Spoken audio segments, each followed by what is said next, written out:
Ship building క్లస్టర్గా చేయాలని, పూర్వోదయ నిధులు ఇవ్వాలి. ఎందుకంటే ఇన్ఫ్రాస్ట్రక్చర్లో కీలకమైన ముఖ్యమైన పాత్ర పోషిస్తాయి. పూర్వోదయ నిధులు వస్తే దాదాపు 37,000 కోట్ల నుంచి 40,000 కోట్లు రావాలి ఆంధ్రప్రదేశ్కి.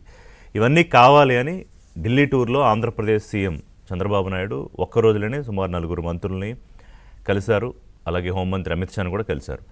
అదే సందర్భంలో కిరడాయి ప్రతినిధులను ఢిల్లీలో కలిసి అమరావతి ఏ రకంగా రూపుదిద్దుకోబోతోంది, ఇక ఎంత వేగంతో ముందుకెడుతుంది, అక్కడ ఎలాంటి ఇన్వెస్ట్మెంట్లు పెడితే ఎలాంటి అవకాశాలు ఉంటాయి, పెద్ద పెద్ద హైరేజర్స్ బిల్డింగ్స్ కట్టడం వల్ల ఉపయోగం ఏంటి, ఇవన్నీ కూడా చెప్పి వాళ్ళని కూడా కోరారు ఒకసారి వచ్చి చూడండి మీరు అని చెప్పి. అంటే ఇదంతా ఎందుకు చెప్తున్నానంటే ఒక రాష్ట్రానికి కమిటెడ్గా ఉన్న నాయకుడు వయసుతో సంబంధం లేకుండా ఎన్ని గంటలైనా పనిచేస్తూ ఆ కమిట్మెంట్, అంటే రాష్ట్రం అభివృద్ధి ఒకటే ప్రాతిపదిక, ఇంక వేరే అంశాలు ఏవి ఉండవు మాటల్లో కానీ చేతల్లో కానీ. మరోవైపు అదే సమయంలో ఈయన రాష్ట్రం అభివృద్ధి కోసం కమిటెడ్గా పాటుపడి పనిచేస్తూ ఉంటే అదే సమయంలో నిన్న లోకేష్ ఒక సందర్భంలో రాజమండ్రిలో కార్యకర్తల సమావేశంలో ఒక మాట అన్నారు. మనకి ఒక విలన్ ఉన్నాడు, అన్ని కథల్లోనూ ఒక విలన్ ఉంటాడు, మన ఆంధ్రప్రదేశ్ కూడా ఒక విలన్ ఉన్నాడు మన కథలో, ఆ విలన్ జగన్మోహన్ రెడ్డి అని ఆయన అన్న మాటలు అవి. సో ఆయన ఏం చేస్తున్నాడు, ఇవాళ ఈయన కట్టలేకపోయాడు, 5 ఏళ్ళు అధికారంలో ఉన్నప్పుడు పట్టుమని 10 కాలేజీలు కట్టలేకపోయాడు. కానీ ఇప్పుడు ప్రభుత్వం, కూటమి ప్రభుత్వం ముందుకు తీసుకెళ్ళడానికి ఏదో రకంగా కాలేజీలు ముందుకు తీసుకెళ్ళాలి కదా, కట్టాలి కదా, సీట్లు రావాలిగా, వైద్యులు అవ్వాలనుకున్న వాళ్ళ కళ నెరవేరాలి. ప్రభుత్వ హాస్పిటల్స్కి సంబంధించి అనుబంధంగా ఈ ప్రభుత్వ వైద్య కళాశాలలకు అనుబంధంగా ఉండే హాస్పిటల్స్లో ఇంకా వందలు వేల మందికి ఫ్రీగా వైద్యం అందాలి. మరి ఇవన్నీ ఆయన చేయలేదు. చేసేసారని చెప్పుకుంటున్న ఆ 3-4 కాలేజీలు కూడా అరాకొర వసతులతోటి పూర్తయినవే. ఇక మిగతావన్నీ అదిగో మనం ఇప్పుడు చూస్తున్న స్టేజ్లో ఉన్నవే. నర్సీపట్నం ఆయన వెళ్ళి చూపించినది కూడా పూర్తవని సందర్భంలో చూపించారు. ఇప్పుడు ఆయన ఏంటంటే అదిగో మీరు ప్రైవేటైజేషన్ చేసేస్తున్నారు అని. దానికి నేను నిన్న మొన్న కూడా నేను క్లియర్గా చెప్పా, ప్రైవేటైజేషన్ అంటే ఏంటి, పీపీపీ అంటే ఏంటి. వైఎస్ఆర్సీపీ ఎంపీలు ఢిల్లీలో దీని మీద రిప్రజెంటేషన్ ఇవ్వడానికి వెళ్తే కేంద్ర ఆర్థిక మంత్రి నిర్మలా సీతారామన్ స్పష్టంగా కూర్చోబెట్టి పీపీపీ అంటే విధానం ఏమిటి, కేంద్ర ప్రభుత్వం ఆ విధానం ఎందుకు తీసుకుంది, సక్సెస్ రేషియో ఎంత, దీంట్లో తప్పే ఉంది అని ఆవిడ చెప్పడము.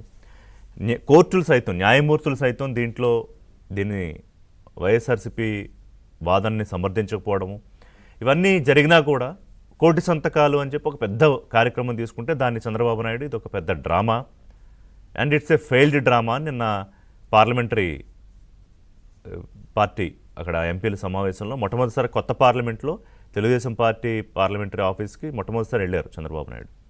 వాళ్ళతో భేటీలో మాట్లాడారు. అంటే కూటమి ప్రభుత్వం అధికారంలోకి వచ్చినప్పటి నుంచి ఏదో ఒక రూపంలో అడ్డంకులు సృష్టించడానికి, ఇది ఫెయిల్యూర్ గవర్నమెంట్ అని చూపించడానికి, ఇదిగో నన్ను ఓడించడం వల్ల మీకు ఇది జరిగిపోయిందని ప్రజలకు చెప్పడానికి, అన్నీ తెలిసే ప్రజలు 100% విజ్ఞతతోనే వాళ్ళ ఓటు వినియోగించుకుని 151 నుంచి జగన్మోహన్ రెడ్డి గారిని 11కి కూర్చోబెట్టి కూటమికి 124 సీట్లు ఇచ్చారు. ఆ బాధ్యత నిలబెట్టుకోవడానికే చంద్రబాబు నాయుడు, పవన్ కళ్యాణ్, మోదీ గారి ఆశీస్సులతో రోజు ప్రయత్నం చేస్తూ ఉంటారు రాష్ట్ర బీజేపీ పార్టీతో కలిపి. లోపాలు ఉండవా అంటే ఎక్కడైనా ఉంటాయి. ఇప్పుడు రాజధాని లేకుండా చేసేసిన రాష్ట్రం, ఖజానా ఖాళీ చేసి ఇచ్చేశారు.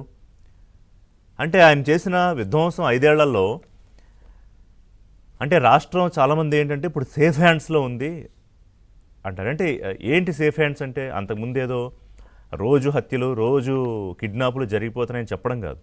అసలు అభివృద్ధి లేవు, ఉద్యోగాలు లేవు, పోలవరం పడకేసేసింది, పరిశ్రమలు లేవు, పెట్టుబడులు లేవు, ఉన్న కంపెనీలు పారిపోతున్నాయి. కేవలం రాజకీయము, స్కీములు, అప్పులు తేవడము, 4 స్కీములు చేసామని చెప్పుకోవడం, బటన్ నొక్కామని చెప్పుకోవడం, ఇదే కదా 5 ఏళ్ళు జరిగింది. ఇంతకన్నా ఏమన్నా భిన్నంగా జరిగితే చెప్పొచ్చు.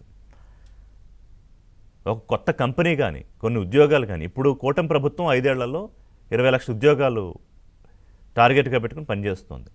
కొత్త కంపెనీలు ఇప్పుడు కాగ్నిజెంట్ శంకుస్థాపన జరిగింది, టీసీఎస్ ప్రారంభం కాబోతోంది, గూగుల్ డేటా సెంటర్ వచ్చింది, సత్వా, రహేజా. ఇందులో కాగ్నిజెంట్, టీసీఎస్, రహేజాల మీద పిలిచేస్తారు వైఎస్ఆర్సీపీ.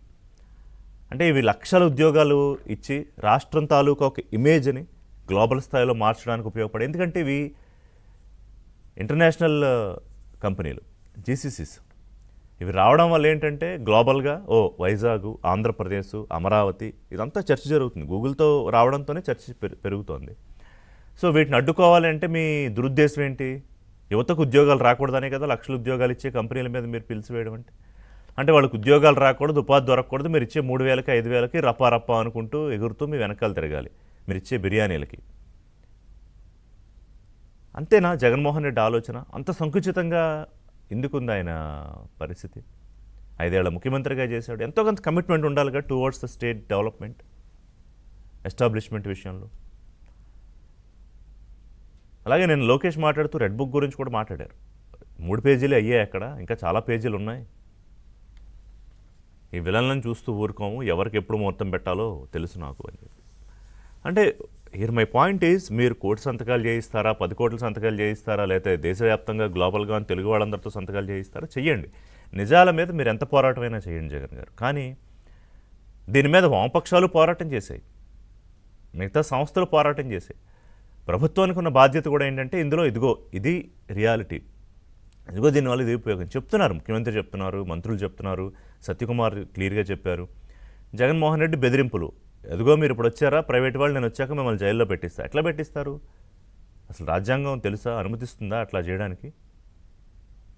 చిన్న బ్రేక్ తీసుకుంటా. బ్రేక్ తర్వాత అంటే నాయకత్వంలో ఉన్న డిఫరెన్సెస్ గమనించండి. రాష్ట్రం కోసం పోరాడుతున్న నాయకుడు ఎవరు? రోజు ఏదో ఒక యాగి చేసి బ్రాండ్ని దెబ్బతీయాలని చూస్తూ ఇప్పుడు 5 ఏళ్ళలో ఒక నైట్ మేర్ లాగా గడిచింది అని చాలామంది చెప్తారు. బయటికి చెప్పినా చెప్పకపోయినా చాలామంది పంచుకుంటారు. అక్కడి నుంచి ఏపీ వాళ్ళు సేఫ్ హ్యాండ్స్లోకి వచ్చి ఇంక ముందు